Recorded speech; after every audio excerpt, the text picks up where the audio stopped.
Consuelo Ruiz Montero el haber aceptado impartirnos la conferencia titulada La novela griega y sus papiros, y también que gracias a ella hemos conseguido que la Facultad de Filosofía y Letras nos haya dejado este espacio. Por otro lado, Francisca Moya, socia de honor de la Asociación de Mujeres Universitarias de Murcia, ha sido la que me ha puesto en contacto con Consuelo, con lo cual no solo agradecida, sino agradecidísima de poder disfrutar de esta magnífica conferencia que solo con el título ya pretende ser interesantísima. Extiendo mi agradecimiento a todos los amigos y amigas presentes, así como a las nuevas socias, por poderles dar nuestra bienvenida en directo. Es un gran honor tener entre nosotros a Consuelo Ruiz Montero, catedrática de Filología Griega, a la que le avala un gran currículum, el cual he tenido que hacer abreviado por su extensión, pues de otra manera nos ocuparía parte de la tarde y le restando el tiempo a su magnífica conferencia. Currículum vitae de Consuelo Ruiz Montero. Consuelo Ruiz Montero es catedrática de Filología Griega del Departamento de Filología Clásica de la Universidad de Murcia desde 1996. En 1974 se licenció en Filología Clásica en la Universidad Autónoma de Barcelona y en 1979 se doctoró por la Universidad de Salamanca con la tesis titulada Análisis estructural de la novela griega, que obtuvo el premio extraordinario del Departamento de Filología Clásica de dicha universidad y que fue dirigida por el profesor Antonio López Ceire.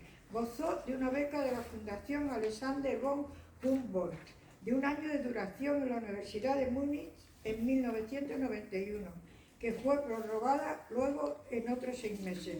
Ha estado en el comité organizador de todos los congresos internacionales de novela antigua y ha impartido conferencias en Oxford, Exeter, Reading, Leeds, Siena, Bari, Cassino, Respino y Tesalónica. Ha sido coordinadora del Servicio de Voluntariado de la Universidad de Murcia y coordinadora de los estudios de doctorado de la misma universidad. Ha sido evaluadora de catedráticos de universidad en la Agencia Nacional para la Evaluación de la Calidad y la Acreditación desde abril de 2010 hasta octubre de 2012. En el curso 2015-16 disfrutó de un año sabático en el que estuvo investigando en Oxford como visiting profesor del Corpus Christi College y en la comisión für Arte, Geschichte und Epigraphe de Múnich. Es autora de 3 libros: La estructura de la novela griega, Análisis funcional, Salamanca 1988, La novela griega, Madrid 2006 y la traducción Hermógenes sobre la forma de estilo, Madrid 2003, y unos 60 trabajos de investigación en revistas nacionales e internacionales. Actualmente está preparando para Cambridge School of Publishing la edición del libro Orality and Greek Literature en The Roman Empire, sobre las interrelaciones entre oralidad y literatura griega desde una perspectiva sociocultural. Además, su investigación actual se centra en el estudio de los papiros de la novela griega. Es miembro y tesorera del Liceo de Mujer y Ciencias de la región de Murcia. Bueno, yo recuerdo que mañana es el Día Internacional de la Mujer, pero bueno, nosotros lo estamos celebrando hoy, nos anticipamos. Y también nosotros queremos hacer la asociación, vamos a hacer una celebración, vamos a hacer el Día de la Mujer Internacional, más hace un año que hoy día 7 de marzo que presentamos la asociación a los medios. Entonces quiero decir para las que estáis aquí, para las que animéis, que ya nosotros también hacemos viajes, programamos, y el próximo que vamos a tener, que lo estamos haciendo, me está ayudando la secretaria de la asociación y yo, es Orihuela. Eso es interesantísimo, desde luego tendremos que estar el día entero. Yo seguro que va a estar de miedo porque lo vamos a organizar a conciencia. Yo ya he escrito, me he puesto en contacto con la igualdad de Orihuela, pero bueno, aunque no vengamos respaldadas, os prometo, ya os iré informando. Bueno, no quiero restarte más tiempo. Muchísimas gracias y me siento a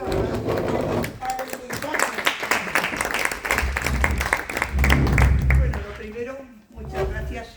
Agradezco mucho la invitación a la Asociación de Mujeres Universitarias de Murcia. Me parece muy buena iniciativa esa de las conferencias culturales.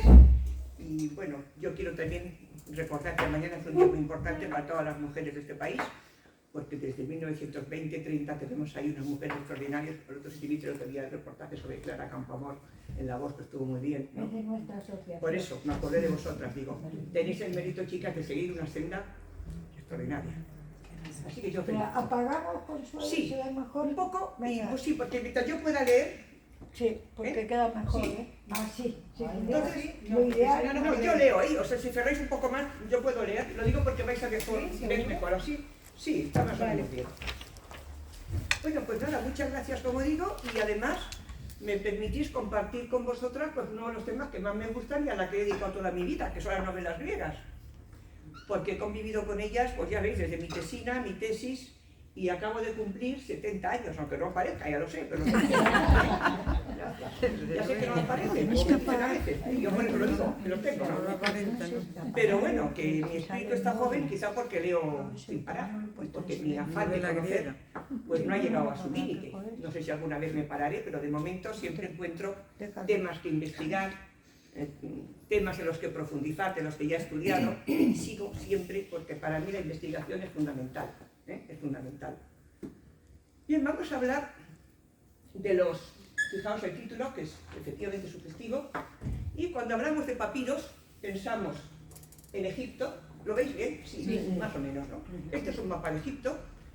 Egipto nos fascina como país, igual que fascinó a los griegos, por su antigüedad y por la grandiosidad de su espacio físico, de sus templos sobrehumanos. Y tenemos aquí el mapa de Egipto, y vemos ahora, hago una foto. Yo estuve en Egipto en el 2019, antes de la pandemia. Fuimos con la excusa, que vimos en realidad, de ver un papiro en el Cairo, en el Museo del Cairo, y tuvimos la suerte de que la directora era una mujer, os lo digo, y nos dio permiso, una maometana, vestida de maometana, los pies a la cabeza, pero amabilísima y correctísima, nos dio permiso para ver el papiro de una novela de estas que voy a hablar hoy, cuando el gobierno de Egipto nos lo negaba. Y dijeron, ¿sabe usted que necesita 6 meses para ver el papiro?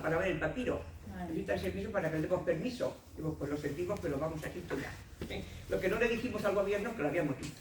O sea, que teóricamente no hemos visto el papiro, pero digo que lo vimos. Entonces Egipto, como digo, estas fotos las hice yo cuando estuve en Egipto en el 2019, y si alguien no ha ido a Egipto y puede ir, pues yo siempre aconsejo, mira que yo soy de griego, y me encanta todo lo de griego, como podéis imaginar, pero Egipto, pues es también mucho Egipto, ¿no? Bien, vamos a ver aquí estoy con mi colega, con la que suelo trabajar en papiros, Maripaz López Martínez, que es profesora de Alicante, y la verdad que entre las dos pues hacemos un buen tándem. Mira, este es el templo de Abu Simbel, que es impresionante, ¿no? En el sur de Egipto. Bien, empezaremos diciendo que hay 3 tipos de escritura egipcia: la jeroglífica, la hierática, y la demótica. Vamos a ver ahora 3 ejemplos, imágenes que vais a ver. Esto no es griego, este es egipcio, que corresponden a los 3 grandes periodos de la historia de Egipto. El Imperio Antiguo, aquí tenéis un ejemplo de egipcio jeroglífico, que es el que normalmente vemos cuando hablamos de Egipto y vemos los templos con estos pictogramas. Esto es el egipcio jeroglífico, que es el más antiguo y el más difícil en principio, el más arcaico por tanto. Imperio Antiguo. El Imperio Medio es el egipcio ya hierático, que es el antiguo, pero un poco más simple, o sea, los pictogramas están más simplificados. Y el egipcio más reciente, que es el egipcio que veis aquí, demótico, que veis que ya casi una escritura casi continua, es mucho más fácil para los que saben demótico. Yo el demótico lo leo en traducción, no sé demótico, pero es interesantísimo el demótico, ya lo vamos a ver, porque es la lengua con la que se encuentran los griegos cuando llegan a Egipto. Y después de este periodo demótico que corresponde al Imperio Nuevo, que es desde 1550 hasta el siglo VII, en que viene la dominación persa. Sabéis que los persas conquistan Egipto y solamente son liberados, para ellos, hay mucha literatura de propaganda antipersa y progriega, porque cuando Alejandro Magno conquista Egipto en el 332 a.C., pues para las fuentes demóticas, luego hablaré de ellas, pues es un libertador, porque los libera del yugo persa, aunque Alejandro viene de fuera, pero ya veremos que de alguna manera lo hacen coincidir con sus propios faraones egipcios, y cosa que le viene muy bien a la propaganda de Alejandro también. Alejandro muere en 323, entonces fijaos, en 10 años ha conquistado el mundo. En 10 años Alejandro llega hasta la India, conquista toda Asia y evidentemente conquista Egipto. Se dice que está enterrado, se discute en dónde está la tumba de Alejandro. Se dice que está en Alejandría, cerca, en el oasis de Shiva, o cerca de Alejandría, que la ciudad toma nombre de él. Hay muchas Alejandrías en todo el imperio que funda. Imperio que dura poco, como sabéis, porque cuando muere Alejandro, sus generales se reparten el imperio. Está Ptolomeo Lago en Egipto, llamamos los Lágidas, Seleuco en Siria, los Seleucidas, y cada parte del imperio se segmenta y forma digamos, sus provincias independientes. Bien, entonces fijaos, en 332 conquista Alejandro Egipto, con lo cual tendremos una población mixta, egipcio-griega o greco-egipcia, y en el 31 a.C., acordaos, batalla de Actium, Antonio y Cleopatra, y hablaremos también algo de... No hablaremos de Antonio y Cleopatra, pero sí otra novela, que sería una novela auténtica, ¿no? Como sabéis, y todos estamos pensando en Liz Taylor y en la película de Hollywood. Bueno, es muy película, ¿eh? Cleopatra no era como Liz Taylor, no era una mujer guapa en absoluto, con las monedas que tenemos, pero sí era inteligentísima y cultísima, eso hay que decirlo, mucho más de lo que parece aún en la película. La película se ve tremenda, pero era mucho más, ¿eh? Bien, en el 31 a.C., batalla de Actium, digo, Octavio, y luego Augusto, conquista la última provincia que le queda, que se resiste, que es Egipto. ¿Eh? Con lo cual tenemos todo el Mediterráneo bajo el yugo romano. Los griegos siempre admiraron a Egipto, por lo tanto siempre lo respetan. Y veremos que lo que hace es fusionarse con la cultura egipcia autóctona. Los romanos verán a Egipto como una provincia más a la que tienen que administrar. Es gente prosaica, gente que inventa el derecho, como sabéis, las leyes, y esos poetismos y tanta magia, aunque veremos que hay mucha magia, y ese aspecto tan religioso, y aunque se pone de moda también en Roma, pero es mucho más cercana, pese a todo, a lo griego que al mundo romano. Mirad, luego en el siglo V, en la conquista árabe, cae el imperio romano, como sabéis, a partir del siglo IV, va decayendo, y en el siglo V hay la conquista árabe, y desde entonces se habla árabe, como sabéis, en Egipto hasta nuestros días, que es un país árabe, más abierto que otros países árabes, pero no deja de ser un país pues maometano en sus costumbres, en su lengua, etc. Por tanto, fijaos, tenemos una mezcla de culturas que va a ser muy importante todo lo que vamos a ver hoy. El papiro es una planta que procede del África tropical, de donde fue llevada al Nilo, aunque nos imaginemos, esto es el papiro, estos son papiros, la planta, aunque nos imaginemos que nace en el Nilo, no nace en el Nilo, fue llevado al Nilo. Vamos a ver, mira, esto es un tallo, el papiro. Yo vi papiros y estuve viendo cuando estuve en Egipto, como siempre hay un viaje por el Nilo, pues puedes contemplar. Hay papiros también en la Fuente Aretusa, si alguno ha estado en la Fuente Aretusa de Sicilia, otro lugar que os recomiendo viajar. También en la Fuente Aretusa también hay papiros, porque el Mediterráneo tiene varias zonas de papiros, no solo Egipto. Bien, nuestra palabra papel viene de papiro, papiros en griego, nuestra palabra papel viene de papiro. Pues vamos a ver esta planta, mirad cómo se construye un papiro. Se coge el tallo y se va abriendo la planta y se van haciendo las fibras transversales y se va prensando. Observad.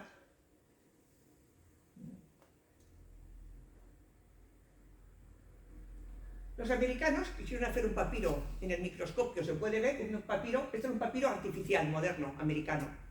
Quisieron hacerlo para ver cómo quedaba. Y este es americano.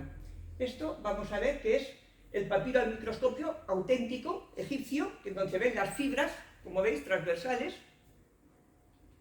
Y esto, mirad, esto es un portapapiros, de época egipcia. Observad los pictogramas que hemos dicho, jeroglíficos.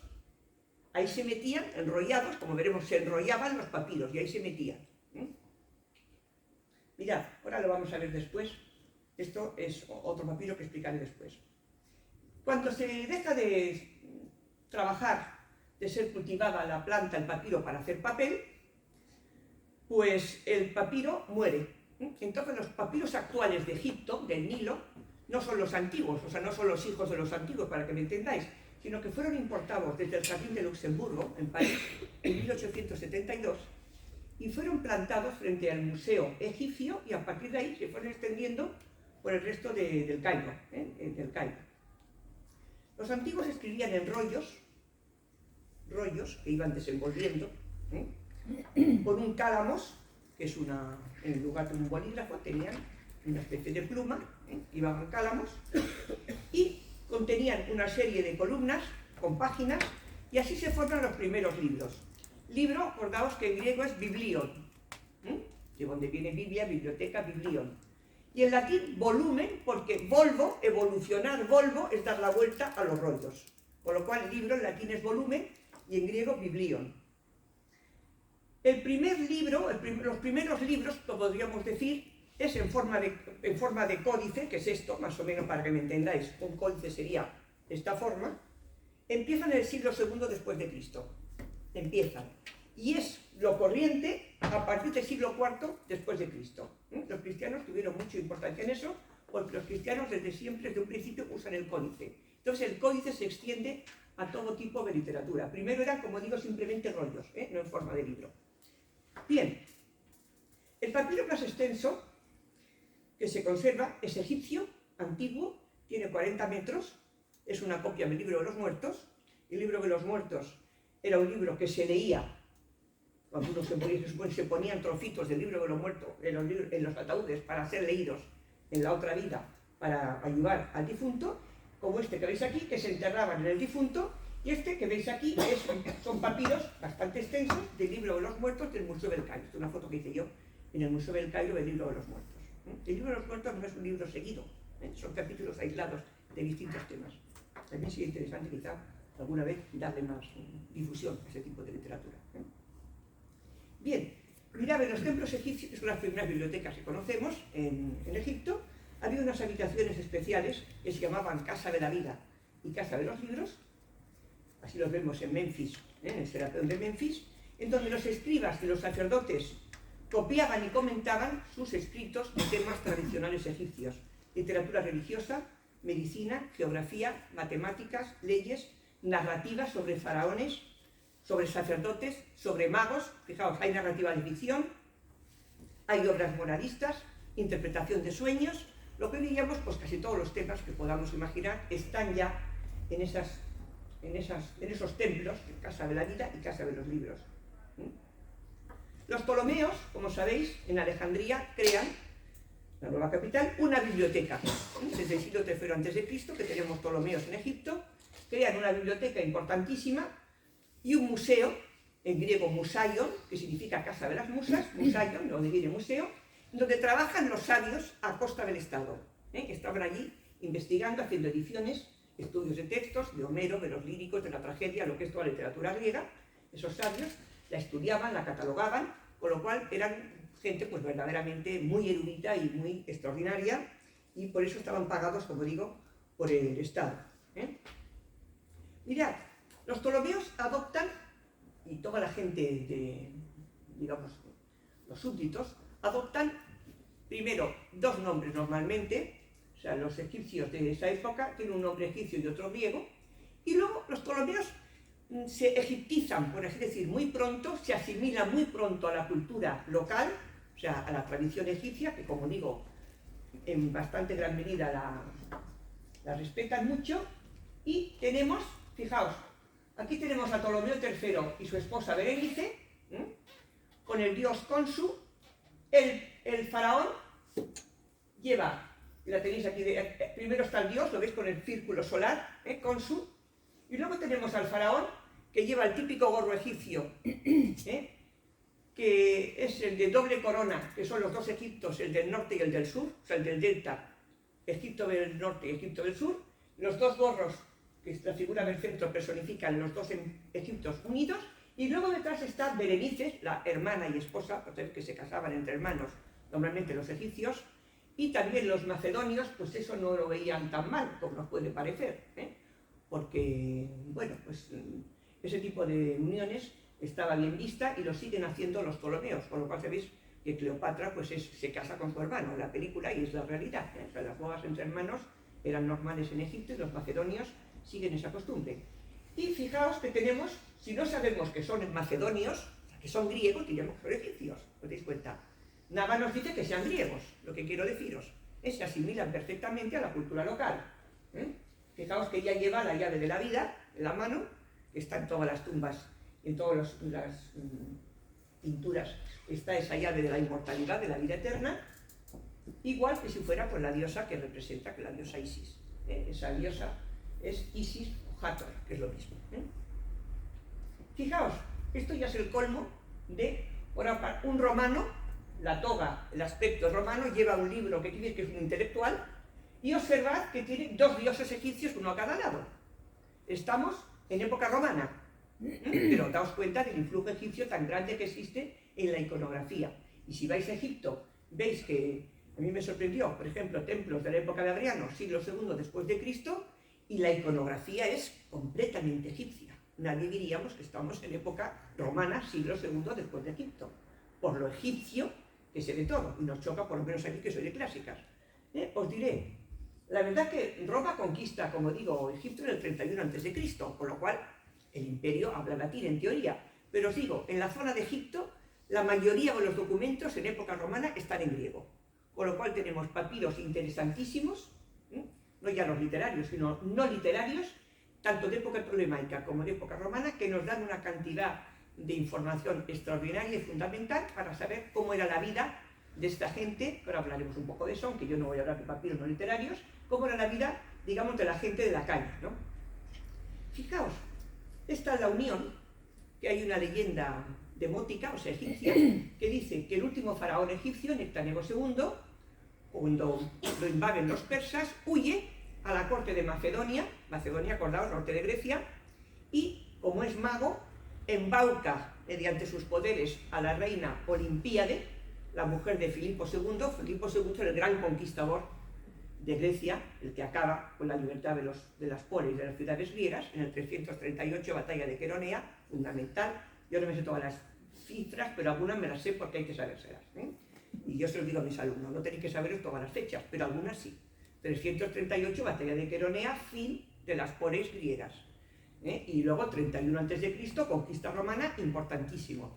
Bien, pues fijaos, Filipo de Macedonia, como digo, según la leyenda, acoge a este faraón, es una leyenda, pues no es verdad, acoge a Nectanebo II, que huye de los persas, mediante sus artes mágicas le gusta la reina Olimpíada, y para acostarse con ella se transforma en un dios, en el dios Amón, se acuesta con ella, y de esa unión va a nacer Alejandro Magno. Esa es la leyenda egipcia, creo que es interesantísimo. Por lo cual, no lo perdáis, Alejandro es hijo de un dios, y de una mortal, ¿suena? Es hijo de un dios y de una mortal. Muy importante. Entonces, claro, eso, por un lado, le viene muy bien a los egipcios para decirnos si el emperador nuevo, si es egipcio, si viene de un faraón. Y a los griegos les va de miedo, porque dice que su general, su rey, Alejandro, en realidad es egipcio, con lo cual no está invadiendo un país extranjero, sino que vuelve a su tierra cuando Alejandro conquista Egipto. ¿Os dais cuenta? Que es una leyenda interesada por ambas partes. Toda esta leyenda la podéis leer en la vida de Alejandro, que sí se conserva. Tenemos, luego hablaré, varias vidas de Alejandro, y luego hablaré un poco más de esto. Bien, fijaos, el demótico, el griego egipcio se va perdiendo. Entonces escribe, claro, cada vez más griego. Se traducen textos demóticos al griego. Y hay unas traducciones interesantísimas de relatos del siglo II a.C., pasados al griego, que son ficción, o sea, que son narrativa de ficción, que según algunos dan origen a la novela griega. Yo no lo creo, porque las novelas existen antes, y porque si vemos las novelas que vamos a ver griegas y estudiáramos, yo tengo un estudio sobre eso publicado, ¿no? Y estudiáramos y comparáramos con los relatos demóticos, son distintos en ideología, en estructura y en la lengua, en el nivel de lengua. Porque estos tratados demóticos tienen un lenguaje bastante popular, y las novelas griegas de las que vamos a hablar hoy, que ya lo veremos, tienen un lenguaje, un nivel de lengua muy alto. Luego, el público que lee una cosa no lee la otra en principio. Bien, vamos a hablar un poco más de todos estos temas que veis que son muy originales y muy interesantes, ¿no? Fijaos, en la época romana cada vez hay menos egipcio, y lo que se hace es, se publican gramáticas del demótico. Es decir, hay una literatura de resistencia egipcia ante la conquista romana. Intentan perdurar, que perdure su lengua demótica egipcia. Entonces es un arcaísmo. porque excepto los sacerdotes de los templos, ya no se habla apenas demótico, se habla en griego y los administradores de alto standing, latín. Bien, mirad, para estudiar los papiros egipcios o griegos, demóticos o griegos, los centros más importantes internacionales son Heidelberg, Copenhague, Lovaina. Ahí están las grandes colecciones, ahora hablaremos de otra griega. Estas son las grandes colecciones papiros demóticos. ¿Qué pasa con los papiros griegos en los que me voy a centrar ahora? Os he hecho una introducción para que veáis un poco el contexto de los papiros. Ahora vamos ya a los papiros griegos. Hemos dicho que los demóticos podían tener 40 metros, los griegos no, tienen 10, 11 como mucho, y en general son breves. A lo mejor veremos algunas novelas que con suerte tenemos 4 o 5 páginas, con suerte. Veis que son papiros breves. Bien, mirad, tienen distintos tipos de letra. Si os suenan los papiros de Herculano, os suena Herculano, habéis visto Pompeya, Herculano, en la villa de Papiri, Villa de los Papiros, que está Herculano cerca de Pompeya. Pompeya es una maravilla, otro lugar que yo les digo a mis alumnos, tomad nota de los lugares que tenéis que visitar, porque tenéis derecho a la cultura y a ver todo eso, ¿no? Pues mirad, Herculano, que se descubrió hace unos años la villa de Papiri de un filósofo epicúreo, que es Filodemo, y tiene unos papiros muy interesantes, que son muy estudiados, y todos son mayúsculas, todas las letras iguales en mayúscula, con lo cual son más fáciles de leer. Pero los griegos en general no son tan fáciles, es decir, hay distintos tipos de letras, y por el tipo de letra hay gente buenísima en donde están esas colecciones, en general en Inglaterra y en Alemania, hay expertísimos en leer lo que es, diríamos, la escritura antigua, la paleografía. Entonces, la mejor gente leyendo, lo más, hay que decir, los mejores en papiros pueden ser los alemanes, los ingleses, también ahora los holandeses son muy buenos. Entonces, vamos a los papiros griegos. En general no se separan palabras y hay pocas puntuaciones, con lo cual está toda la escritura continua, a veces es muy difícil de leer, y se han publicado unos 60.000 papiros griegos, se han publicado unos 60.000. Y una serie de óstraca, unos 10.000 son óstraca. Óstraca son cacharritos, trocitos de cerámica. El papiro, ya veremos, puede ser caro. Un libro de papiro puede ser un papiro cuidado, como si dijéramos ediciones de lujo. Entonces el papiro puede ser caro, pero los óstracas son muy baratos. Pensad en que os diré, las macetas que tenemos, serían óstraca. El mundo griego está lleno de cerámica. Con lo cual, un cacharrito de cerámica es baratísimo, si se rompe hay otro.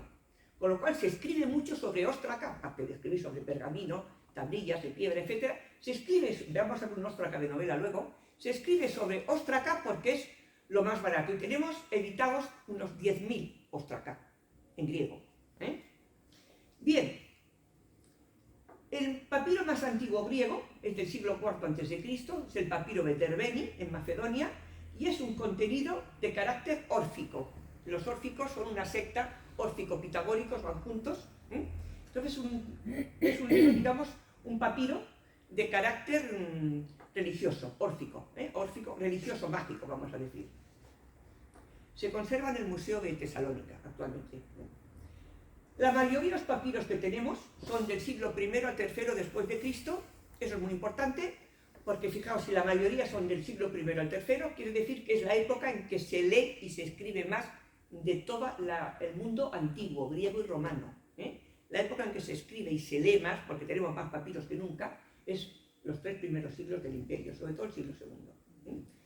En el siglo II hay un fenómeno en Grecia que se llama Segunda Sofística, es un movimiento cultural de primer orden, que la Segunda Sofística lo que hace es volver de alguna manera a la literatura arcaica del pasado griego, una renovación, un arcaísmo de los valores griegos frente al mundo romano, con el que se lleva bien, pero que son bárbaros para los griegos. No olvidéis que para los griegos los romanos son bárbaros, todo lo que no es griego. Los griegos son muy chauvinistas, muy nacionalistas, todo lo que no es griego es bárbaro.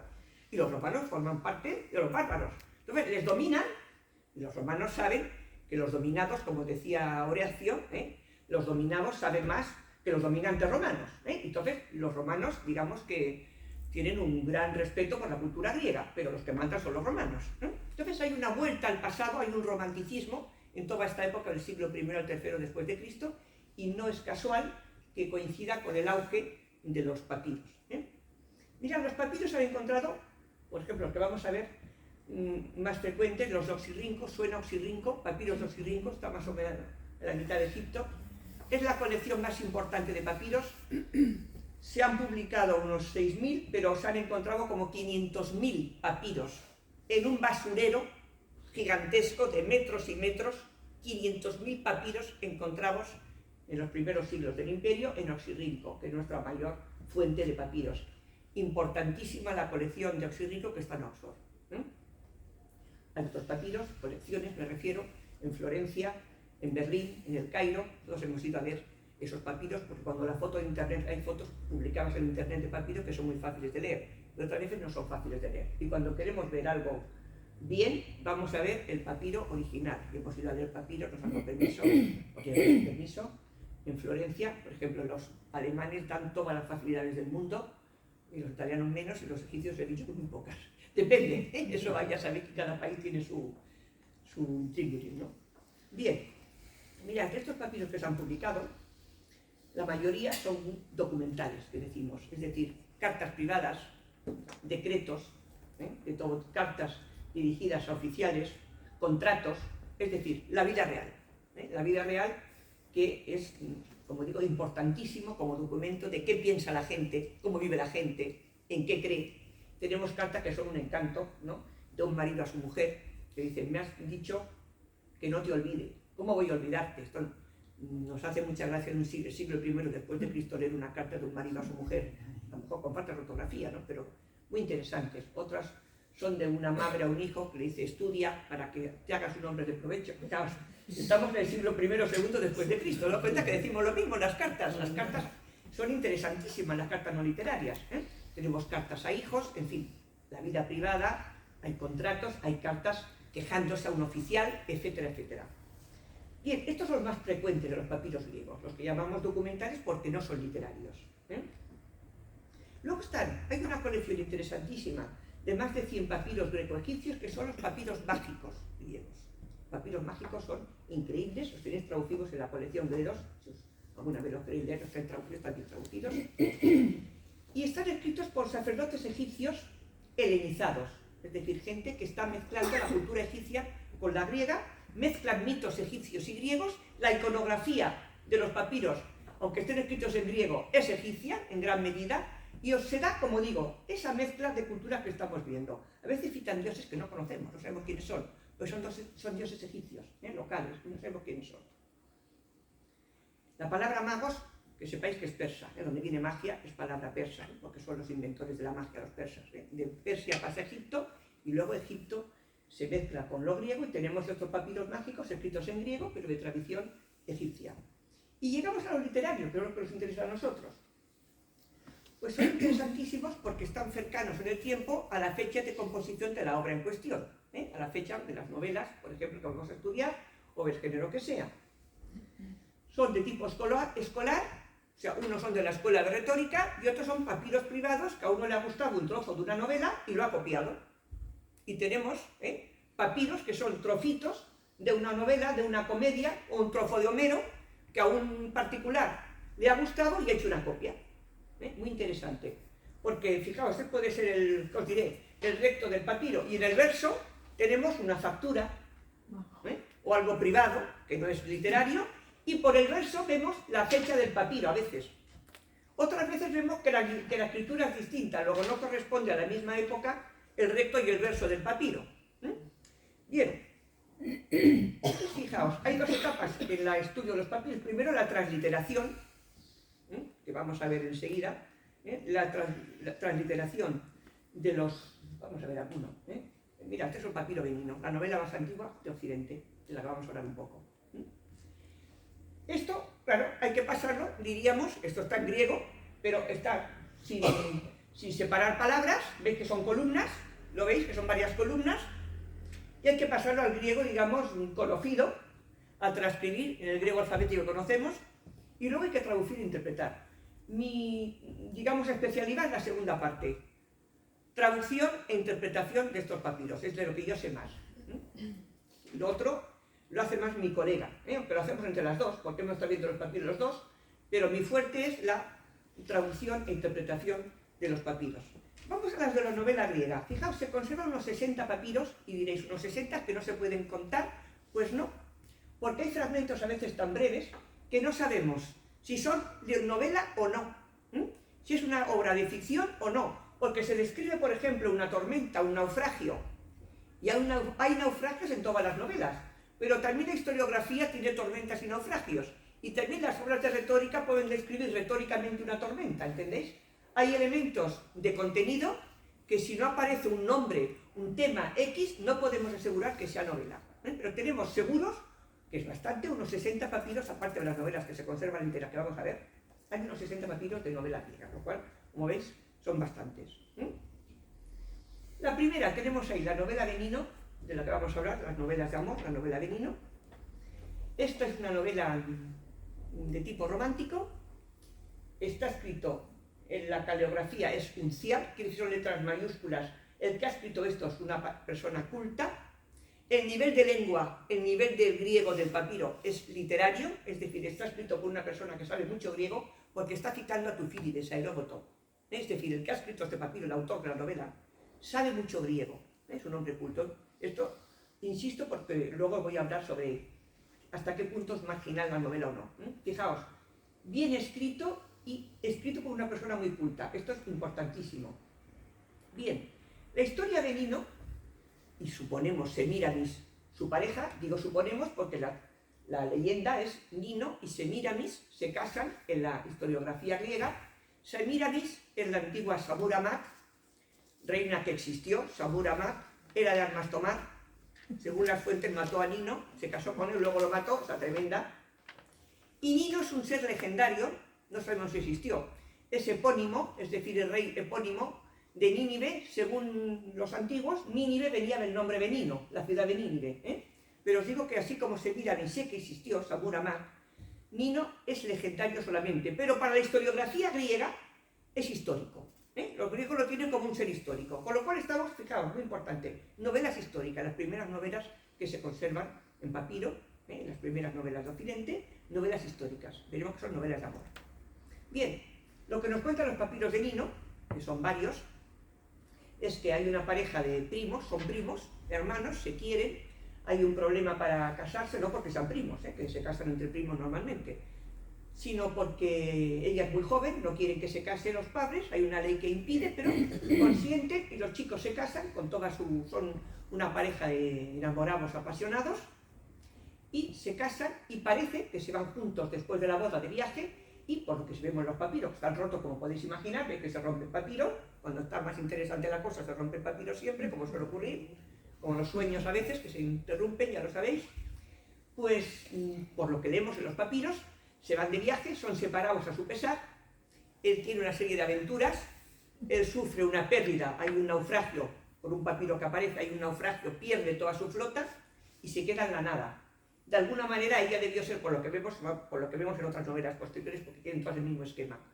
Ella debe ser raptada por algún príncipe extranjero, es llevada al cautiverio, con lo cual, fijaos, tenemos la separación de los amantes y seguro, lo digo por lo que vemos después, porque son todas iguales o parecidas, pues en algún momento él vuelve a conquistar a su esposa, vuelve a encontrarla y vuelven juntos al punto de partida. Las novelas tienen toda esa estructura circular, vuelven al punto de partida. Bien, esto es, como veis, la novela de Nino, que es la primera que conservamos. Fijaos, tenemos otra novela. Los papiros de Nino parece que son del siglo I a.C. Muy importante, porque los papiros son del siglo I, la novela es como mucho del siglo I, sino anterior. ¿Cuánto tiempo hay desde que se escribe la novela hasta que se escribe el papiro? Pues mirad, pueden pasar 20 años o 50, nadie lo sabe. 20 años o 50, no hay modo de saberlo. Se puede fechar el papiro, pero no podemos fechar cuando se escribió la novela auténtica, la primera.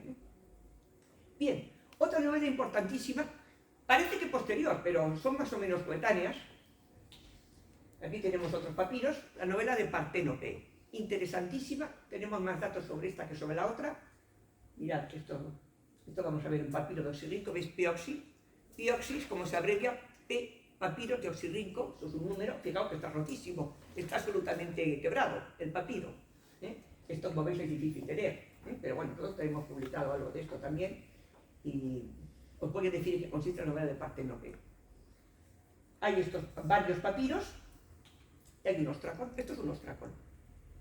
¿Veis que las letras griegas, aunque vosotros no sepáis griego, son mayúsculas, son grandes? Ahí lo que se lee, pues lo voy a traducir. Parece que habla claramente Metíoco. Es una novela de Metíoco y Parténope, los dos amantes. ¿Veis que son novelas de amor? Metíoco le dice: Parténope, ¿ya te has olvidado de tu Metíoco? Pues yo, desde que te fuiste, no puedo dormir. Mis ojos están pegados como con muérdago y no puedo dormir. Esto es lo que dice el ostracón. Fijaos que es interesantísimo y es muy romántico. Esto puede ser o una carta inserta en la novela o un monólogo, un soliloquio que él se lamenta porque está solo y se ha quedado sin ella.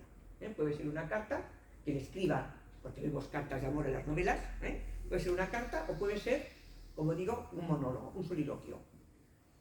Los papiros son del siglo II, pero este ostracón es del siglo I después de Cristo.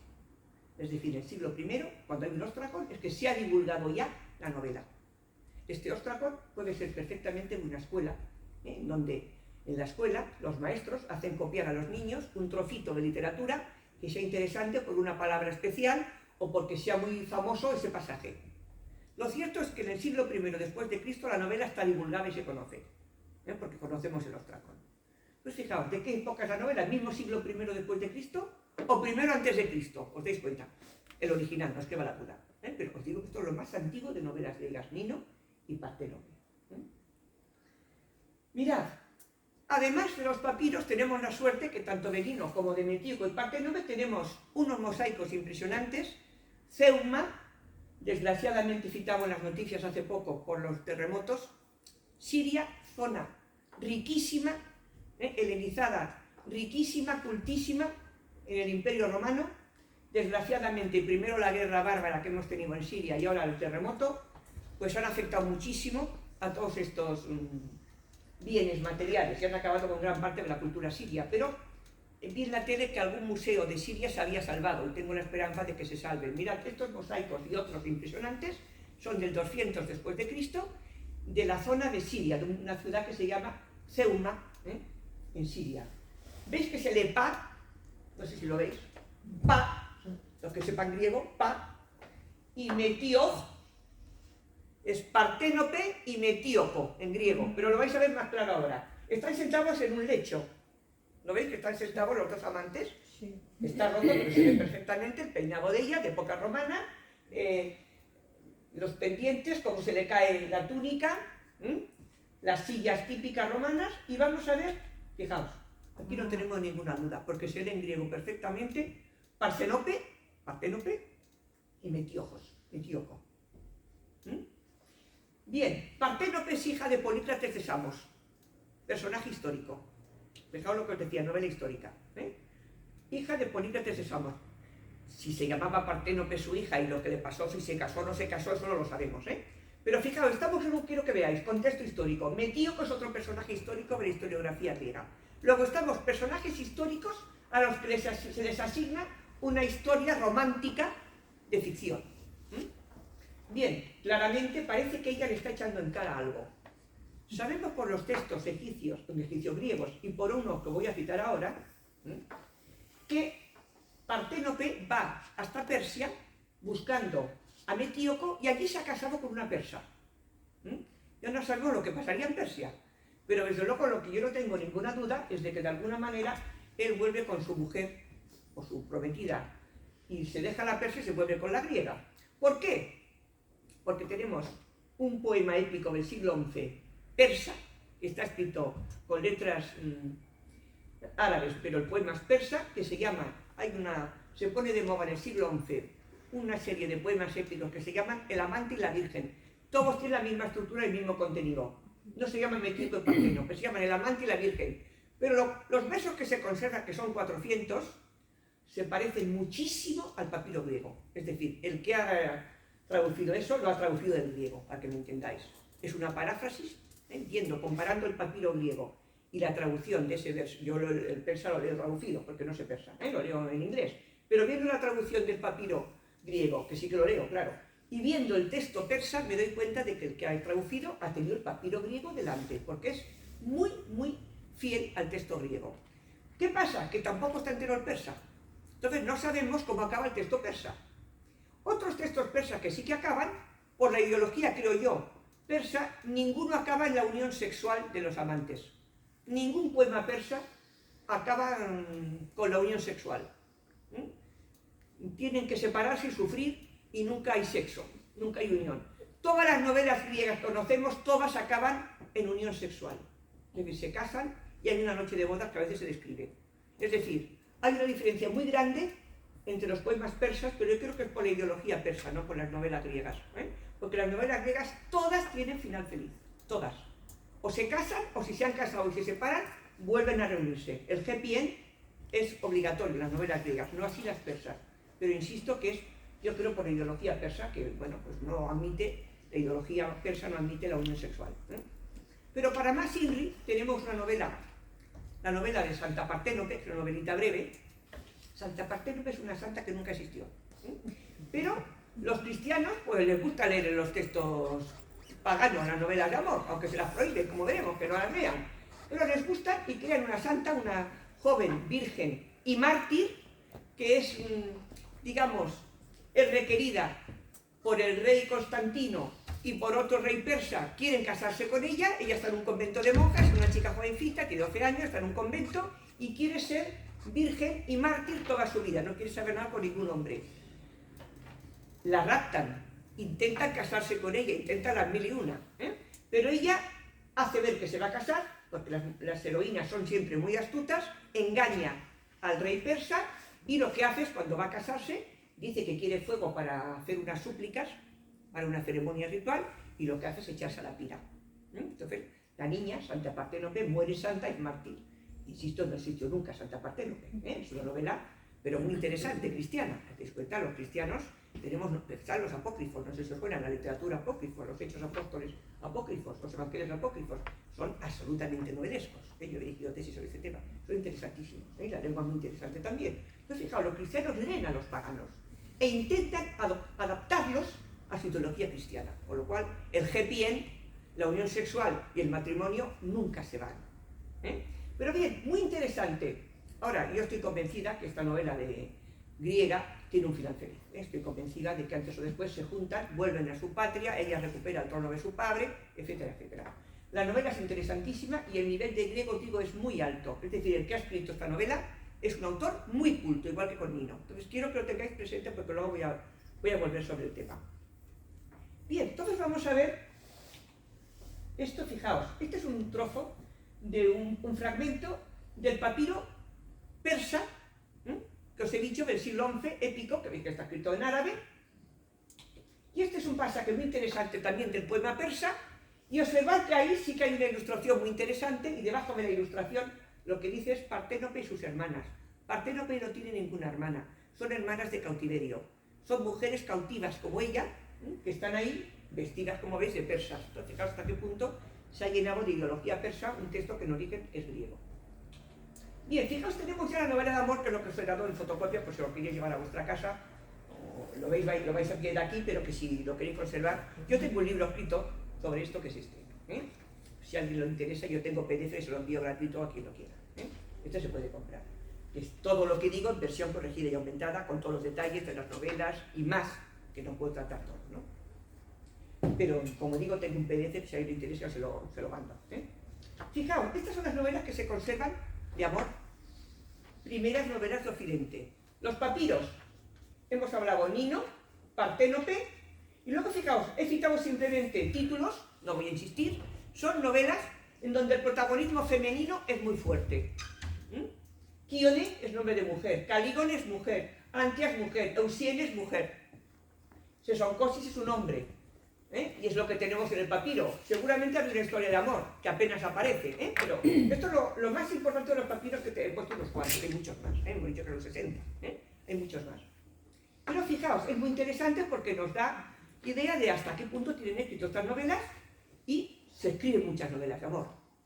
Bueno, vamos a ver, se escriben mucho, pero no miles, se escriben muchas, pero no miles. Se escriben menos que tragedias, que se ha dicho también, si todo el mundo lee, ya lo veremos, hasta qué punto todo el mundo lee novelas, que eso lo vamos a tratar luego. Fijaos, Caritón de Afrodisias, la primera novela entera que conservamos de Occidente. El autor Caritón es un secretario de un rector de Afrodisias, ciudad preciosa con los restos arqueológicos muy recomendables, un museo impresionante, se llamaba la Florencia Antigua porque tiene una cantera de mármol cerca y las esculturas de Afrodisias son impresionantes. Bien, Calírroe es la protagonista, fijaos el nombre, Calírroe, el nombre de ninfa en griego. Siglo I después de Cristo, hay papiros. La novela más antigua de Occidente, novela de amor, novela de entretenimiento. El fondo es histórico también. Lo que ocurre es totalmente ficticio. O sea, la historia de amor es ficticia, pero fijaos que estamos viendo el contexto, novela histórica, aunque luego el contenido es evidentemente de ficción. Genofonte de Éfeso, Efesíacas, Jámblico, veis ahí los títulos. Efesíacas significa relatos de Éfeso, Babiloníacas, relatos de Babilonia, Aquiles Tacio, Leucipa y Clitofonte, los dos personajes. Longo, ¿os suena Longo?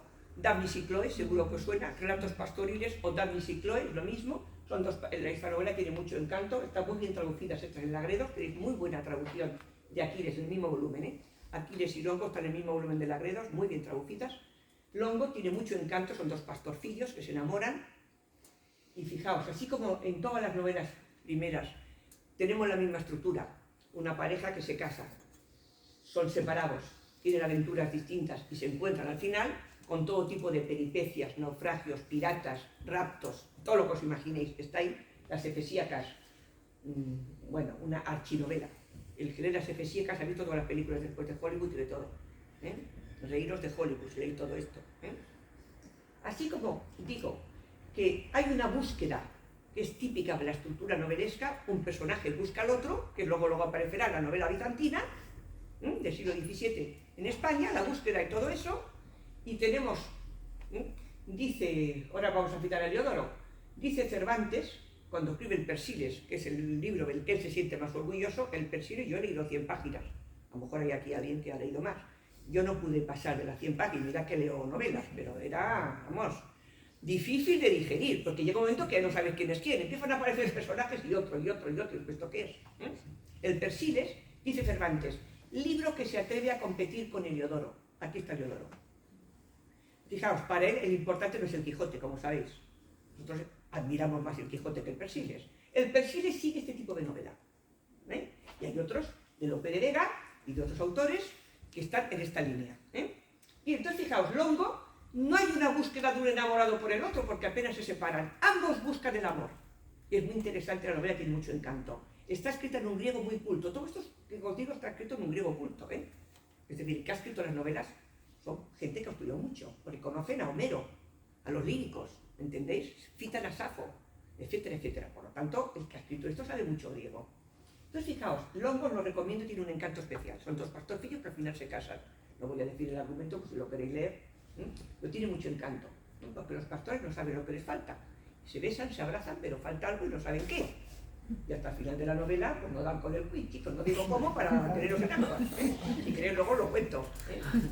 Y Heliodoro, Etiópicas, la mejor novela griega, en el sentido de que es la que juega más con el suspense, con la intriga, siglo IV después de Cristo, parece, se ha discutido en la cronología, parece que el siglo IV es la última. Desde el siglo III, o desde el segundo, no se escriben novelas. Y luego resurge, en el siglo IV, que es una especie de tercera sofística, resurge la novela griega otra vez y tenemos a Heliodoro, que es buenísimo en la técnica de intriga, va devanando poco a poco la intriga y un suspense y juega y narra muy bien. La verdad es que es un narrador extraordinario Heliodoro, como digo, es el modelo de Cervantes y de otros del siglo XVII español, de la novela áurea, como dicen. Luego hablaremos de la ideología y del contexto social de estas novelas. Vamos a pasar ya, mirad, para que haya ficción, tiene que haber antes colecciones de cartas que sabemos que hay, y al final aparece la novela epistolar, que no es un invento del siglo XVIII de Le Liaison Dangereuses, Las relaciones peligrosas, película extraordinaria de Michel Pfeiffer y compañía, que es complicadísima. Si habéis visto la película, la intriga es complicada. Bien, la novela epistolar también aparece en Grecia, pero esta no es erótica, no tenemos novelas de amor, sino que fijáis, no las voy a leer todas, pero tenéis una serie de cartas de filósofos, de literatos, o de políticos. Hay colecciones de cartas, que no son novelescas las primeras, Pero las dos últimas, las cartas de Temístocles y las de Quión, es una novela en forma de carta. Quión, tenéis también las Gregos traducido, Quión es un alumno de Platón, está estudiando con Platón, y le escribe a su padre y a sus amigos de su patria que le ha enseñado Platón que no hay que soportar la tiranía. Entonces en la carta lo que dice que está planeando matar al tirano de su patria. Y va diciendo qué tiene que hacer y cómo va a hacer para matar al tirano. Bueno, esto es un personaje histórico, novelado, pero no hay erotismo, pero sí que es, fijaos, un fondo histórico en el fondo es, digamos, real, novelado. Entonces tenemos las primeros son solo colecciones, pero las últimas hay una intriga en forma de carta. No voy a detenerme, pues yo no acabo. Mirad, tenemos también, para que veáis los tipos de novela que hay en Grecia, novela biográfica. Son conocidas, la vida de Alejandro, papiros desde el siglo II a.C. La rec significa requeisio, reflexión, versión más antigua, es la alfa, la A, que es del 300 después de Cristo, ya en pleno imperio. Fijaos, la que tenemos en la Gredos es interesante, traducida, pero no es la más antigua, está traducida al español, y yo estoy esperando a ver si alguien se anima y lo traduce, porque está en francés, en inglés, en italiano, en alemán, y en España no está la traducción. La de la Gredos surgió, yo no lo voy a decir por lo que surgió, y la más interesante, que es esta sin traducir, la más interesante porque es la más arcaizante, mezcla verso y prosa, y literariamente la más interesante. Pero bueno, digo que están todas las lenguas, menos en español, y ahí la de la Gredos también es interesante. Pero no es esta que tenéis aquí como más antigua. Hay muchísimas vidas de Alejandro. Mirad, la vida de Alejandro fue traducida a 80 lenguas. Se ha dicho que es la obra más traducida de todo el mundo antiguo.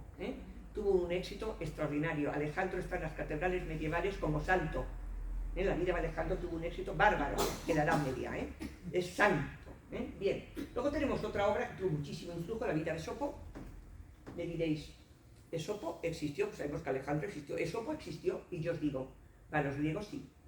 Yo dudo que existiera Esopo como fabulista, personaje histórico, pero el fabulista Esopo tiene una tradición griega desde época clásica, porque Sócrates, cuando va a ser muerto, antes de tomar la cicuta, dice que está poniendo en verso o en prosa las fábulas de Esopo. Sabemos que se pasaban del verso a la prosa y de la prosa al verso.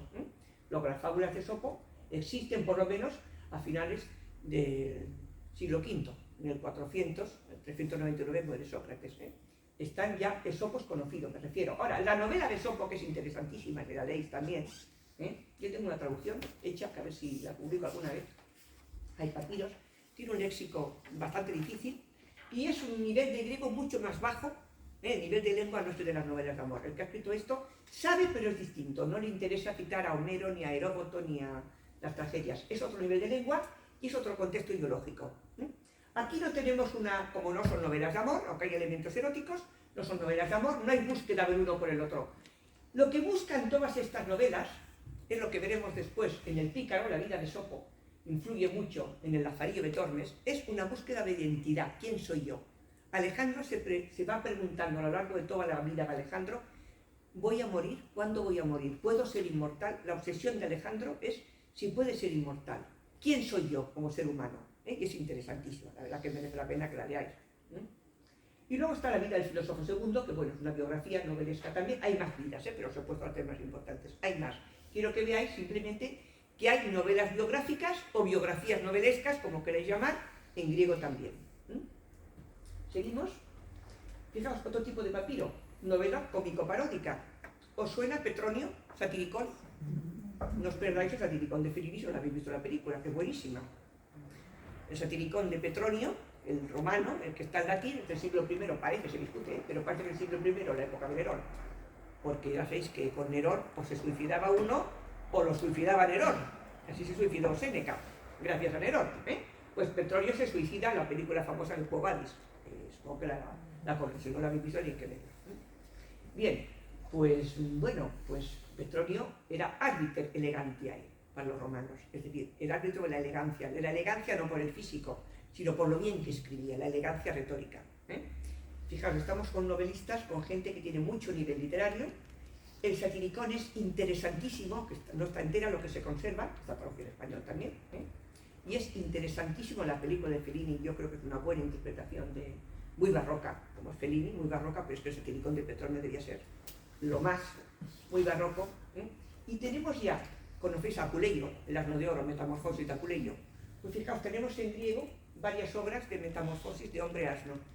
Eso aparece en todas las culturas, es un fenómeno folclórico que aparece en Asia y en todas las culturas. La metamorfosis de un hombre en asno, está estudiado. Esto es un elemento folclórico universal. Fijaos, muy interesante, tuvo un éxito bárbaro la historia del hombre asno. Y tenemos lo más Apuleyo, pero que sepáis que existe en griego y son posibles, probables, modelos de Apuleyo y modelos de Petronio. El Iolao, que tenéis citado, es un papiro, que es un texto de una iniciación de un sacerdote, un ritual, es muy obsceno. El Satiricón es verde, que te quiero verde, y Petronio también, también se las trae a Apuleyo.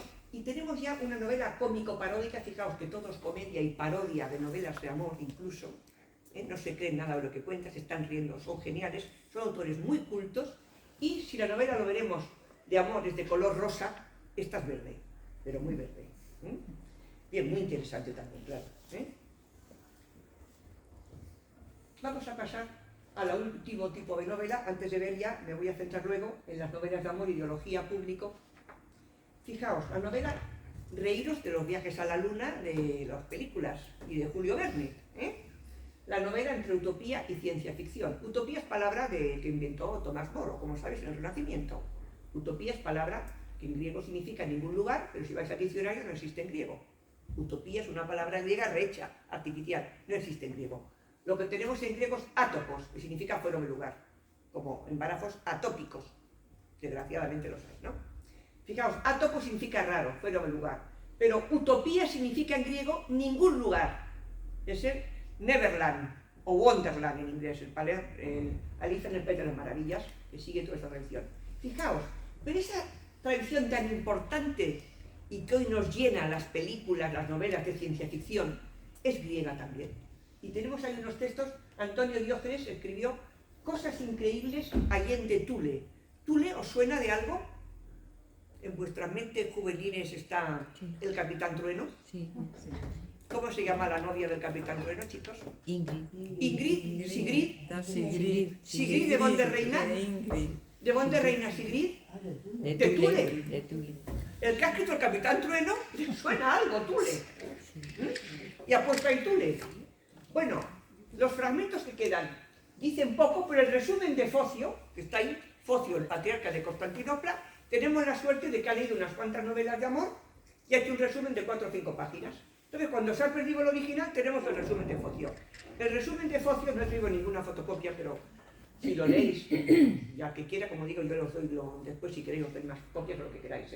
Si leéis lo que queda de Focio, que son 4 o 5 páginas traducidas, están en la griego también traducidas, bueno, es increíble, no tiene desperdicio. Fijaos, es en el transcurso de un viaje, un personaje que va con su hijo, parece, puede ser, dice en griego, dice pais, pais en griego significa hijo, significa esclavo, no sabemos si es su hijo o su esclavo, es un personaje que va de viaje por afán de conocimiento y se va encontrando con personajes y cada uno cuenta su vida. Es el Persiles, os digo. Yo no sé si los autores del Persiles han tenido en cuenta, no sé si esto se traduce, cuando existe el Persiles se ha traducido al español, yo no tengo, o al latín, no tenemos ningún dato que se haya traducido hasta ahora en esa época. Pero la verdad es que se parece muchísimo a este tipo de literatura. Se van encontrando con personas y cada uno cuenta su vida. Historias de amor, etcétera, etcétera. Entonces hay unos viajes fantásticos a más no poder, llegan a la luna, es lo que quiero que tengáis en cuenta. Esta gente llega hasta la luna. Aquí tenemos la luna ya, fijaos. Antonio Diógenes, papiro del siglo II. Él puede ser del primero o segundo después de Cristo, más o menos. 100 después de Cristo, más o menos, para que lo situéis. Muy interesante, porque tenemos una gente que viaja hasta la luna, cerca de la luna se encuentran 2 amantes, se unen, se separan, hay peripecias, al final se casan, en fin, aunque es un resumen lo que queda, os digo que no tiene desperdicio. Yo a mis alumnos se lo hago estudiar y comentar y ver la estructura del resumen de Focio, porque sean pocas páginas, no tiene desperdicio, es una maravilla. El resumen de Focio, y es una pena, son 24 libros perdidos, de los que queda muy poco. Es una pena, porque fijaos, 24 libros lo que tiene la Odisea. Y el hipotexto significa texto de base. El texto de base de todas estas novelas es la Odisea. Los viajes con todo tipo de peripecias es Ulises, claro está. Pero con elementos distintos a Ulises. Mirad, la estructura de las novelas de amor es la estructura del cuento popular. Así que conocéis el libro de Propp, Morfología del cuento, que os recomiendo mucho. Propp estudió la morfología de 100 cuentos rusos y vio que la estructura era siempre la misma. Si comparáis, esta fue mi tesis, las 5 novelas de amor con la estructura de Propp es la misma. Luego la estructura de las novelas de amor, en su fondo, es un cuento de hadas, es un cuento maravilloso. Bien, estas novelas son increíbles. Luciano sí se conserva, los relatos verídicos, está entero, está en Lagredos y en otras. Hay varias se dicen, digo Lagredos porque es la más conocida, no solo está en Lagredos, Luciano. Los recomiendo y muy mucho si tenéis hijos, nietos y queréis que lean algo, que se diviertan, que no se aburran y que sea literatura, no las chorraditas que tienen que leer a veces, sino literatura auténtica, que es lo que tienen que leer los niños, en mi opinión, porque lo pueden entender, porque los niños no son tontos, son niños pero no son tontos. Vais a disfrutar vosotros que lo leéis y los niños con los relatos verídicos son fantásticos, son viajes a la luna, se meten dentro de una ballena, ¿os suena? Dentro de una ballena hay un padre y un hijo, el tema de Jonás y la ballena está también ahí, fijaos, elementos de folclore que están en todo el mundo. Interesantísimo, Luciano, relatos verídicos, siglo II después de Cristo. Luciano fue muy importante para los erasmistas, como sabéis. Los erasmistas, de época renacentista, todos han leído a Luciano. Os recomiendo mucho Luciano y os recomiendo mucho, si queréis divertiros y aprender esta novela, y digo, si tenéis hijos y nietos, no de pena, y que lo lean. Mi hijo leyó, mira, lo digo, paréntesis, cuando tenía 10 o 12 años le dije que leyera El Lazarillo de Tormes. Yo me leí el Quijote a los 7 años. Os digo que me caí, las cosas de la vida, es mi destino, ¿no? Me caí, me rompí un tobillo y estuve un mes sin ir al colegio. Y me acababan de hablar en el colegio de Don Quijote de la Mancha. Y en mi casa no había libros. Le dije a mi padre, cómprame Don Quijote de la Mancha. Mi padre fue a la librería y me trajo la edición más gorda que encontró del Quijote. Yo estuve un mes sin ir al colegio y leyéndome cada día unas cuantas páginas del Quijote. Y agarraos porque me gustó. Desde entonces no he parado de leer, digo, eso era mi sino, leer novelas. Bueno, cuando tenía mi hijo 10 años, me dije, tienes que leer El Lazarillo de Tormes. Bueno, no quiero, no sé qué, ya sabéis que los hijos lo primero que te dicen, a cierta edad, es que no. Y dije, pero para que yo vea que lo has leído, me vas a hacer un resumen de cada capítulo. No sea cosa, o de cada libro, no sea cosa que diga que lo ha leído. Y me hizo un resumen, yo lo leí y que de verdad que el niño había leído el libro entero. Y le dije, ¿te ha gustado? Y me dijo, sí. ¿Os dais cuenta? Me decía que no. Cuando leyó El Lazarillo, le gustó. Él tenía 10 o 11 años, no tenía más. Es decir, los niños, les damos cosas que sean atractivas y que sea literatura, están capacitados para entender. Y nosotros podemos explicar lo que no entiendan. Mi hijo no necesito ninguna explicación, sino que lo leyó y me hizo un resumen. Quiero decir que hay que dar, en mi opinión, literatura a los niños. Literatura de calidad, aunque sea infantil, aunque sea lo que queráis. Mirad, de todo esto desciende, lógicamente, como sabéis, Julio Verne. Todos hemos leído De la Tierra a la Luna, Viaje al centro de la Tierra, etcétera, etcétera. Pero fijaos, De la Tierra a la Luna, aquí tenemos la Luna. 2 años de vacaciones, otra novela genial de Julio Verne. Los viajes de Gulliver, ¿os acordáis? Entonces esto desciende, esa literatura utópica, desciende de aquí. Y llega hasta la Star Wars, ¿no? La Guerra de las Estrellas, de las Galaxias, las conquistas espaciales, el planeta de los simios, lo que queráis. Poltergeist, los espíritus, estas novelas están llenas de elementos de magia, interesantísimos y, como digo, de todo tipo de fantasías. Esto es literatura fantástica plena, totalmente fantástica. Y os digo que si lo leéis vosotros o gente joven, le gusta. Y os digo el último papiro que acaba de aparecer, y os doy la primicia de pocos meses, ha aparecido el papiro Oxirrinco, 2 columnas en griego, claro, en donde aparece la diosa Isis escribiendo una carta, en griego, lógicamente, a un amigo, un mandatario, un jefe de alguien, un jefe de algún, lo que sea, para que ayude a su marido Osiris, que está cautivo. Fijaos, nos suena episodio novelesco. El marido está cautivo y la diosa Isis, la diosa escribiendo una carta, no lo perdáis, con todas las fórmulas de las cartas no literarias que se puede comparar. O sea, es interesantísimo para estudiarlo, como veis, acaba de aparecer hace poco. Esto es lo último que ha aparecido en novela griega. Fijaos si es interesante, ¿no? Entonces, veis que la investigación debe continuar y que es una cosa pues, que está viva, y que de ahí tenemos pues, cantidad de literatura occidental y nuestra, y que tenemos que estudiar. Ahora vamos ya al último apartado. No sé si es pesado o si lo seguís viendo lo que voy diciendo. El contexto social, muy importante. ¿Quién lee? ¿Hasta qué punto es literatura para mujeres, como os he dicho alguna vez? Mucho amor, muchas lágrimas, mucho sentimentalismo. Pues ya lo podéis imaginar, como podéis ver, ya no faltó uno que dijo, esto como se ve, literatura para mujeres, porque todo es amor y lágrimas y no sé qué. Y es típico de mujeres, despreciando evidentemente el género. Nadie que lea eso en griego puede decir que es un género despreciable, porque os he dicho que el nivel es muy alto del griego. Ninguna mujer ha escrito ninguna novela de esto, lo primero que quiero que sepáis. Quizá alguna autora no, porque las mujeres son protagonistas de la novela, en el sentido que son el centro emocional, son protagonistas en el sentido que son el centro emocional de las novelas. Pero el poder real en las novelas lo ostentan los hombres. Hay una ginecocracia emocional, pero una androcracia funcional, real. Los que mandan son hombres. Pero la mujer parece que todos se enamoran de ella, y muy importante en la revolución, verdaderamente la revolución femenina que ocurre ya en época romana. Las mujeres en las novelas no solamente son objeto del amor de otro, son sujetos de amor y de pasión.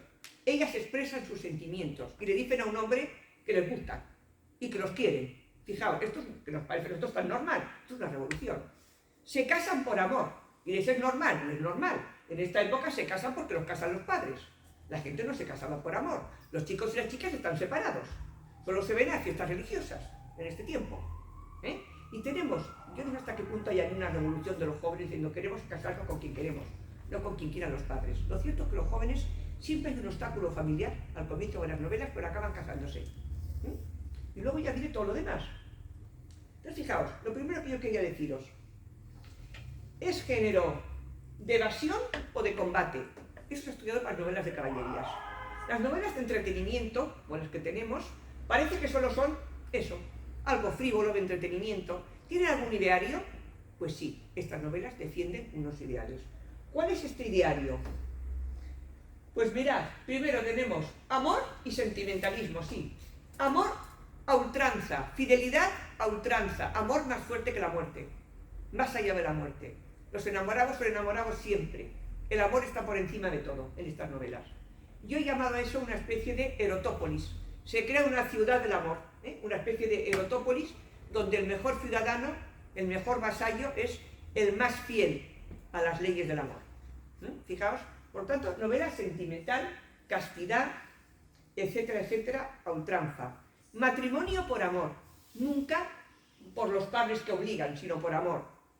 Entonces he dicho lo que si como hay tanto amor, género para mujeres, pues mirad, si leéis la dificultad, si cogemos a Antonio Diógenes, para el colmo de males, dedica su novela a su hermana, que pues ya está, ya tenemos la prueba de que está dedicado a su hermana, que son las mujeres que leen novelas en el Imperio. Si leéis, como digo, el resumen de Focio, es de una dificultad para entender. Es una estructura tan complicada que sí que lo leía su hermana, pero dice que su hermana, nos dice el texto griego, era amante del saber, una mujer que le gustaba aprender, es decir, una mujer culta. Sí que leían las novelas las mujeres, pero mujeres cultas, de lo que quiero que tengáis claro. Sí que leían. ¿Es literatura para mujeres? Sí. ¿Solo para mujeres? No. Público mixto. Y ahora veremos quién lee y qué grado de mujeres lee. Fijaos, en estas novelas hay siempre simetría sexual. Hay una democracia o igualdad, aquí sí que hay verdadera igualdad sexual, porque tanto él como ella se enamoran con la misma intensidad y se expresan con la misma libertad erótica. Muy importante, y digo revolucionario. Simetría sexual. Y luego fijaos, hay una palabra típica de las novelas que en griego es sofrosine, que en latín se traduce como pudiquitia, que significa castidad. Sofrosine, pudiquitia en latín. Y es muy interesante que en las monedas de la época de Adriano se lee como propaganda, como emblema de las novelas, se lee pudiquitia en latín. Y se pone como ejemplo máximo la castidad de la emperatriz. Fijaos, hay una propaganda imperial, quiero deciros, a nivel de Adriano, que exalta la castidad. Luego, la castidad no es solo un capricho de las novelas. La castidad es algo de lo que se presume y se exige en la época. No quiere decir eso que la emperatriz fuera casta, y que Adriano lo era, que no lo era. Pero la propaganda oficial es que tiene que haber castidad en la emperatriz y en las mujeres de la época. Aunque digo que eso no corresponde necesariamente a la verdad. Es propaganda de las monedas, por tanto es ideología oficial. del régimen, para que me entendáis, ¿no? De Adriano. Adriano, que era filo-heleno a tope, ¿eh? Sabéis que viajaba mucho por todo el mundo griego porque admiraba muchísimo lo griego. Entonces, fijaos, otro tema muy importante en las novelas, si lo leéis, aretalogías, tenéis ahí con interrogantes. Las aretalogías, aretai, en plural, arete, aretai, significa virtud en griego. Aretalogía significa contar las virtudes de un dios, todos los milagros que ha hecho un dios. Bien, en todas estas novelas la fe en los dioses es fundamental. Hay milagros divinos por todas partes. Y siempre la heroína cree, también los héroes, pues todo ellas y ellos, pues todo ellas, tienen fe en algún tipo de dios o de diosa que los protege y que les salva de todos los peligros. Pero fijaos, hay milagros de los dioses continuos en estas novelas. Muy interesante, las aretalogías, el elemento divino. Afrodita, Artemis, Isis, la diosa que sea. Isis está en todo el Mediterráneo, Isis es la diosa más venerada y más famosa en todo el Mediterráneo griego. Y por lo tanto fe en los dioses salvadores que prometen vida después de la muerte. También os suena eso en la época del cristianismo. El cristianismo es una religión más oriental, el imperio. Otra cosa es que tenga un nivel, digamos, moral superior a otras, religiones de Isis o de Mitra, pero es una religión más en el imperio, que promete después de la muerte una resurrección. Todo esto está de moda, y lo vemos en las novelas de amor igual, muerte y resurrección. Solo el amor es más fuerte que la muerte. Bien, entonces tenemos, fijaos, una ideología oficial de alguna manera, y vamos a ver hasta qué punto se lee. ¿Cuál es el público de las novelas? Que es un tema muy importante. El nivel retórico. Hemos dicho, la mayoría de los textos de las novelas, las de amor, todas un nivel de griego muy alto. El nivel retórico, por lo tanto, muy alto. Por lo tanto, un griego culto. Grado de cultura. ¿Es un género de masas? Es decir, ¿qué cultura tienen las masas en esta época? Los datos no son tan claros como en nuestra época, porque no tenemos magnetófonos, no sabemos en realidad toda la cultura, pero sí parece, por los estudios que hay, que os diré, en Roma, que es la zona más culta del imperio, junto con también Asia Menor, el coeficiente, el porcentaje de gente alfabetizada y que lee novelas o literatura culta, el porcentaje es un 20-25%. Es decir, un 75-80% de la gente no sabe leer nada más que con mucho saben firmar.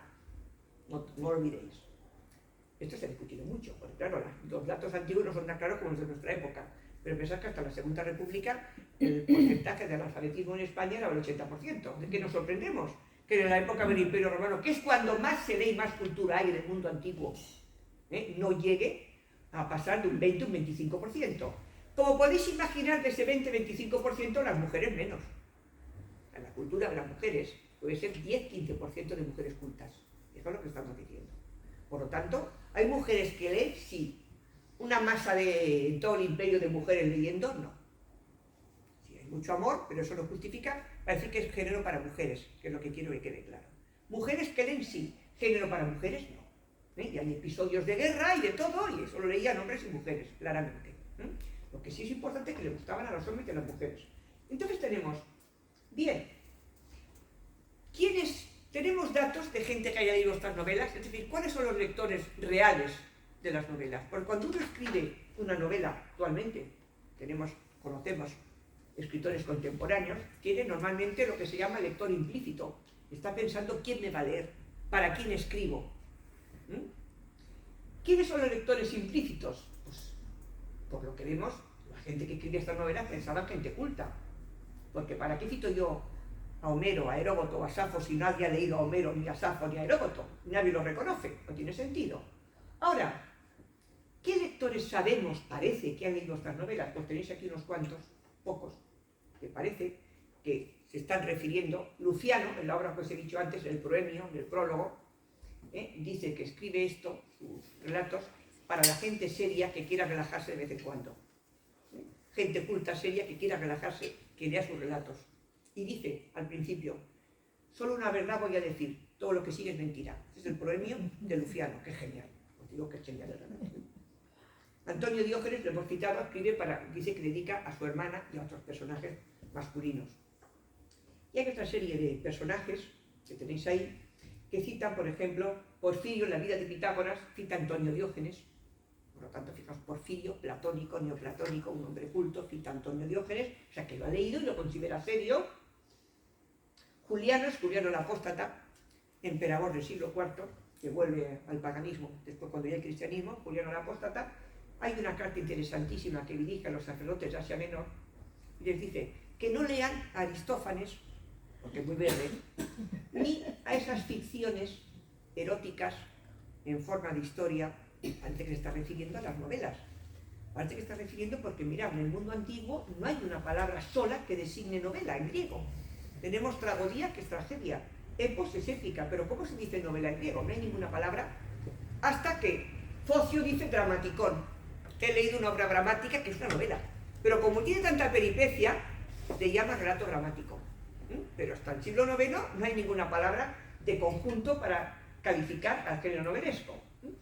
Entonces, fijaos, y tenemos ahí a Teodorio Cristiano, que es un médico del siglo V, que recomienda la lectura de las novelas contra la impotencia sexual. No sabemos si eran efectivas o no, si funcionaban o no lo sabemos. Pero es muy interesante, todos estos autores tienen todos algo en común, siendo distintos. Todos son muy cultos.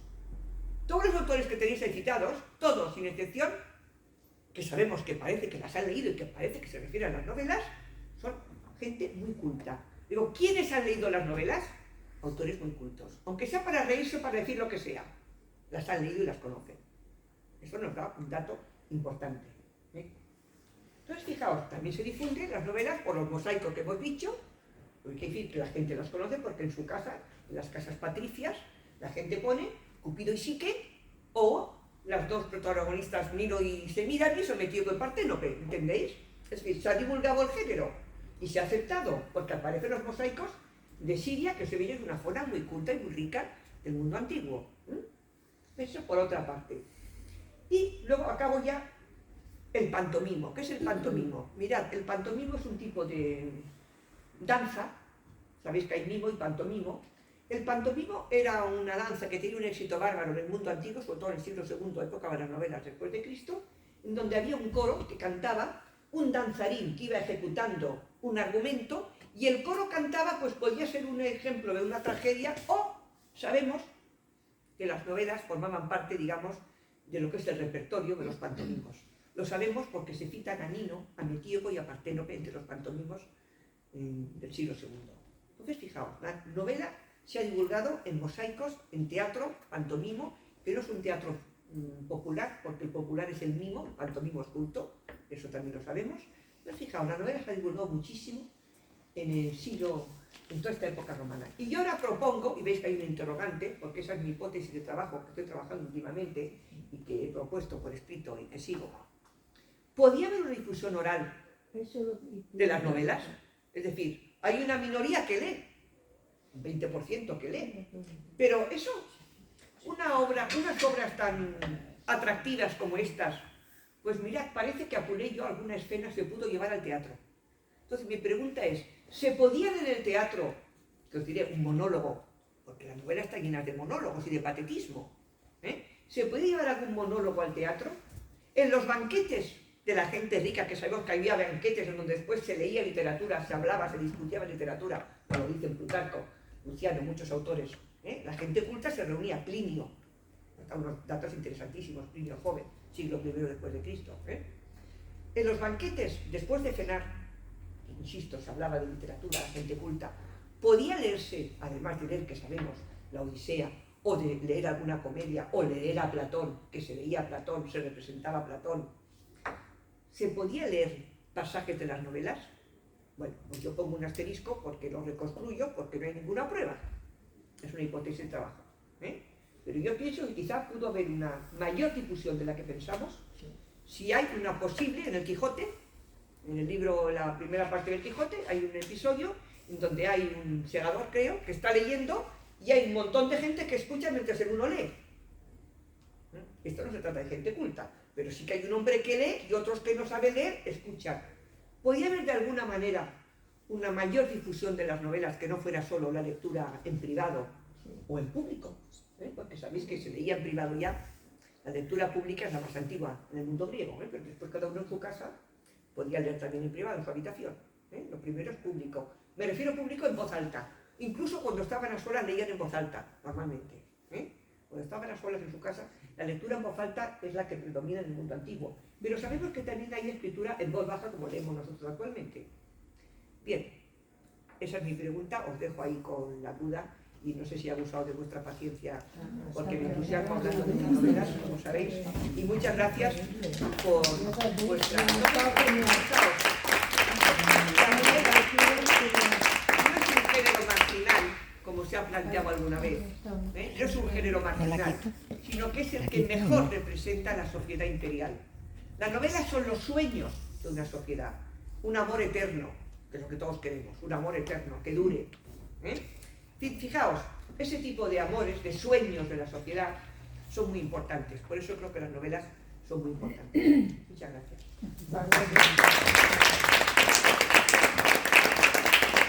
Si tenéis alguna pregunta, alguna duda, y yo sé contestar.